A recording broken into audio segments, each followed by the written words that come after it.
তুমি চাইলে জাতীয় বিশ্ববিদ্যালয়ের অধীনে অনেকগুলো সাবজেক্টের উপরে তুমি অনার্স করতে পারো। দেখতে পাচ্ছ তুমি কত সাবজেক্টের তালিকা, এখানে প্রায় 20-25টা সাবজেক্ট আছে। এক্ষেত্রে টপ 5 সাবজেক্ট নিয়ে আজকে আমরা আলোচনা করবো, তার বিস্তারিত তোমাদের সামনে তুলে ধরবো যাতে করে তোমার বিষয়গুলো জানতে পারো।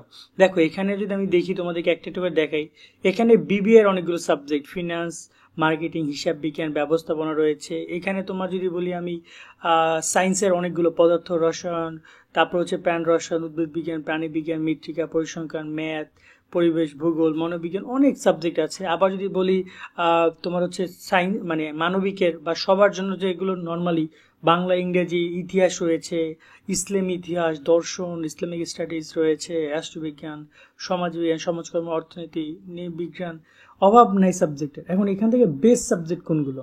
তোমরা অনেকেই ভর্তিতে আবেদন করার সময় জানো, তাই আবেদন করেছো, হয়তো নিজে করেছো, নয়তো অন্যকে দিয়ে করিয়েছো, যার কারণে সাবজেক্টে কোনো দিক দক্ষিণ নাই। তারপর আমি চেষ্টা করছি তোমাদেরকে, তোমরা যদি এখন চাও, সামনে রিলিজ স্লিপ রয়েছে, তোমরা চাইলে নতুন সাবজেক্টে অ্যাপ্লিকেশন করতে পারো রিলিজ স্লিপের মাধ্যমে।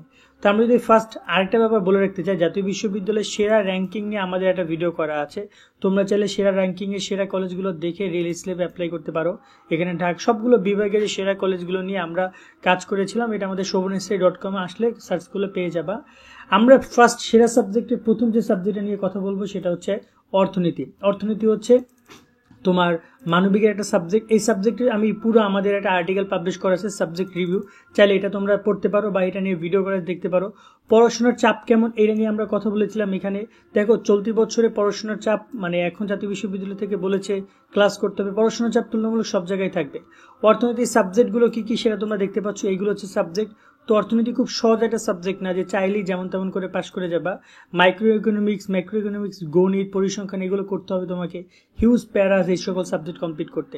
অর্থনীতির পরে ক্যারিয়ার নিয়ে যদি আমরা কথা বলি, এখানে অনেকগুলো ক্যারিয়ার অপশন রয়েছে, যেমন ব্যাংক জব, কাস্টম অফিসার, ভূমি কর রাজস্ব কর্মকর্তা, ফিনান্সিয়াল কর্পোরেট চাকরি, সরকারি আর্থিক উপদেষ্টা, বাংলাদেশ ব্যাংকের গভর্নর থেকে শুরু করে অনেক জায়গায় চাকরি। এবং তার সাথে তোমার এখানে বিভিন্ন কলেজের শিক্ষকতা, বিশ্ববিদ্যালয়ের শিক্ষকতা, মাধ্যমিক বিদ্যালয়ের শিক্ষকতা রয়েছে, যেটা সবচেয়ে বড় সেক্টর রয়েছে অর্থনীতি। এবং এখানে বিসিএস ক্যাডার বা সকল সরকারি যে উচ্চ পর্যায়ে কর্মকর্তা, সেসব জায়গায় তুমি চাকরির সুযোগ পেতে পারো।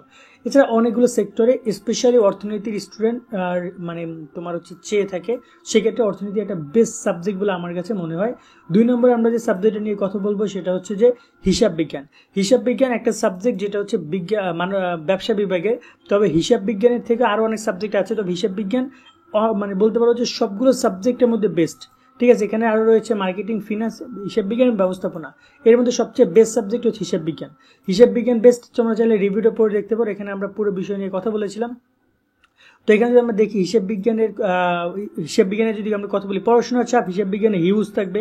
হিসাব বিজ্ঞান খুব সহজ একটা সাবজেক্ট না যে চাইলেই পাশ করে চলে যাবা।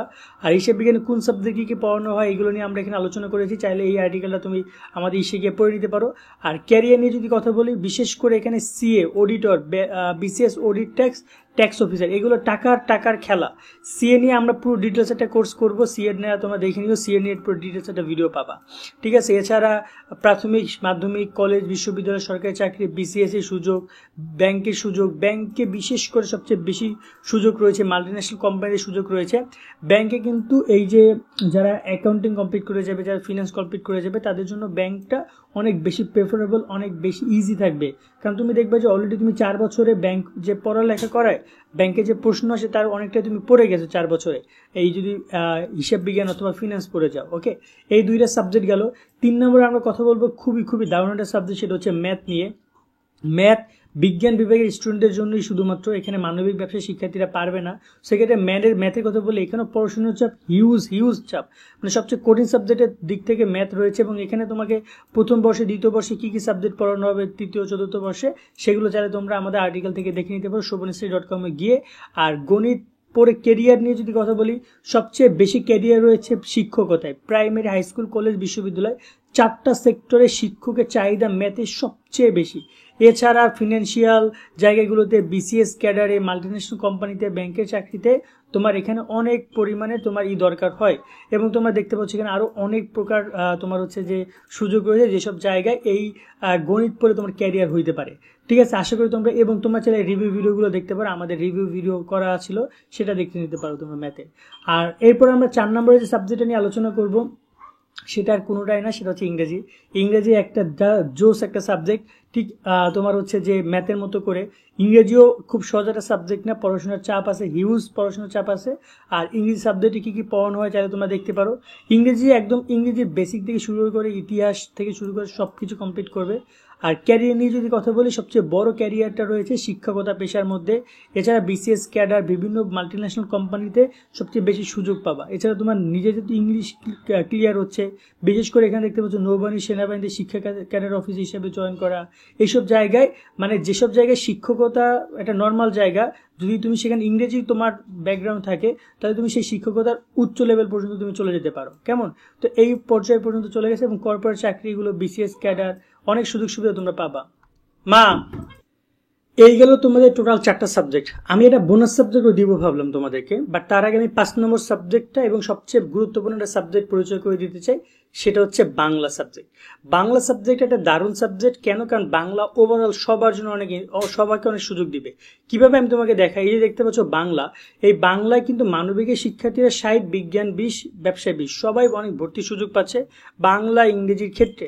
সেক্ষেত্রে যদি আমরা একটু দেখি যে বাংলায় তোমাকে কিভাবে কি পড়ানো হয়। বাংলা সাবজেক্টে কিন্তু খুব বেশি কঠিন না, চাইলে তুমি এটার সাথে সাথে পড়াশোনার পাশাপাশি চাকরি বাকরিও করতে পারবা, এতটা খুব কঠিন না। এবং এখানে বাংলা কি সাবজেক্ট পড়ানো হয় সেগুলো নিয়ে আমরা এখানে আলোচনা করেছি, চাইলে সাবজেক্টের নামগুলো তুমি দেখে নিতে পারো। ক্যারিয়ার নিয়ে যদি কথা বলি, এখানেও তোমার শিক্ষকতা বড় একটা পেশা, সাংবাদিকতা তুমি যেতে পারো, প্রাইভেট এনজিও বা সরকারি চাকরিগুলোর ক্ষেত্রে যেতে পারো, বিসিএস ক্যাডারে যেতে পারো। ঠিক আছে, এছাড়া তুমি মানে সরকারি যত চাকরিগুলো রয়েছে সেগুলো যেতে পারো। তবে দেখা যায় যে বাংলার ক্ষেত্রে তুমি সহজে যেহেতু পাশ করতেছো, স্পেসিফিক ফিল্ড খুবই কম, যেমন ইংরেজির ক্ষেত্রে একটা আলাদা যেহেতু ক্যারিয়ার রয়েছে, ম্যাথের ক্ষেত্রে আলাদা ক্যারিয়ার রয়েছে, হিসাব বিজ্ঞান আলাদা ক্যারিয়ার রয়েছে, কিন্তু বাংলা সেটা নাই। কিন্তু অনায়াসে পাশ করে যেতে পারবা, এবং মোটামুটি কায়দায় পড়াশোনা চাপ অন্যান্য সাবজেক্টের তুলনায় একটু কম থাকবে। ওকে, এবং এখানে বিশেষ করে এনজিও চাকরি, প্রাইভেট কর্পোরেট চাকরিগুলো এবং বিসিএস ক্যাডার, তোমার যদি টার্গেট থাকে যে আমি শিক্ষা ক্যাডারে পড়াশোনা করব, ঠিক আছে, শিক্ষা ক্যাডার আমি হব, সেক্ষেত্রে তুমি চাইলে সুন্দর করে বাংলার উপরে প্রিপারেশন নিতে পারো। দেখবে যে তোমার যে মূল যে সিলেবাস, সেখানে কিন্তু অনেকটাই বাংলা, তোমাকে এই সাবজেক্টগুলো যদি পড়ো মূল সিলেবাস অনেক এগিয়ে রাখবে। ওকে, দেন আমরা এবার লাস্ট আলোচনা করি যেটা বোনাস সাবজেক্ট, সেটা হচ্ছে রাষ্ট্রবিজ্ঞান নিয়ে। রাষ্ট্রবিজ্ঞান একটা বেস্ট সাবজেক্ট মানবিকের জন্য। অনেকেই সায়েন্স থেকে মানবিকে যেতে চাও, বা কমার্স থেকে মানবিকে যেতে চাও, বা মানবিক স্টুডেন্টরা রাষ্ট্রবিজ্ঞানটাকে প্রেফার করতে পারো। এখানে রাষ্ট্রবিজ্ঞান খুব বেশি কঠিন হবে না তোমাকে। এটা আমার দেখা মানবিকের একটা ভালো সাবজেক্ট, তবে অর্থনীতির থেকে না, অর্থনীতি একটু কঠিন আছে, সেক্ষেত্রে ভালো। আবার এটা হচ্ছে তোমার সহজ আছে কিন্তু মোটামুটি ভালো। এবং এখানে কি পড়ানো হয় সেগুলো নিয়ে আমরা কথা বলেছিলাম আমাদের আর্টিকেলে। এবং রাষ্ট্রবিজ্ঞান পড়ে কেরিয়ার কি কেরিয়ার যদি কথা বলি, এখানে শিক্ষকতার পেশার কেরিয়ারটা খুবই কম আছে। কারণ দেখো, রাষ্ট্রবিজ্ঞান একমাত্র মানে তুমি অনার্স বা মাস্টার্স আসলে পাবা। সো কলেজ বা তোমার হচ্ছে বিশ্ববিদ্যালয়ে শুধুমাত্র অধ্যাপক হিসেবে তুমি জয়েন করতে পারো। এবং এছাড়া সরকারি বেসরকারি চাকরি, বিভিন্ন কর্পোরেট চাকরিগুলো, বিসিএস ক্যাডার থেকে শুরু করে সরকারি কর্মকর্তা, রাষ্ট্রবিজ্ঞানী, এইসব বিষয় মানে ক্ষেত্রগুলোতে তোমাদের রাষ্ট্রবিজ্ঞানের মানে ক্যারিয়ারটা রয়েছে। তো আশা করি তোমরা বিষয়গুলো বুঝে যে টোটাল 5টা সাবজেক্ট কি যেগুলো তোমার জন্য বেস্ট। এবং রাষ্ট্রবিজ্ঞানটা আমি এক্সট্রা বললাম, যেটা আমার কাছে 6টা সাবজেক্ট মনে হলো। বাট সাবজেক্ট কিন্তু আরও অনেক আছে, যেমন ইতিহাস আছে, ইসলামী ইতিহাস আছে, দর্শন, ইসলামিক স্টাডিজ, সমাজ বিজ্ঞান, সমাজকর্ম, তারপর হচ্ছে তোমার এখানে গার্হস্থ্য অর্থনীতি, এখানে রয়েছে তোমার এখানে পদার্থ রসায়ন, প্রাণী বিজ্ঞান, উদ্ভিদ বিজ্ঞান, প্রাণী, তারপর হচ্ছে প্রাণ রসায়ন, মৃত্তিকা বিজ্ঞান, পরিসংখ্যান, পরিবেশ, অনেক সাবজেক্ট আছে। এগুলো যে খারাপ তা না, এগুলো ভালো সাবজেক্ট, বাট তার মধ্যে টপ সাবজেক্ট আমার কাছে ওইগুলোই মনে হয়। আজকের মধ্যে আমরা এখানে বিদায় নিচ্ছি। সকলে অনেক অনেক ভালো থাকবা। আল্লাহ হাফেজ।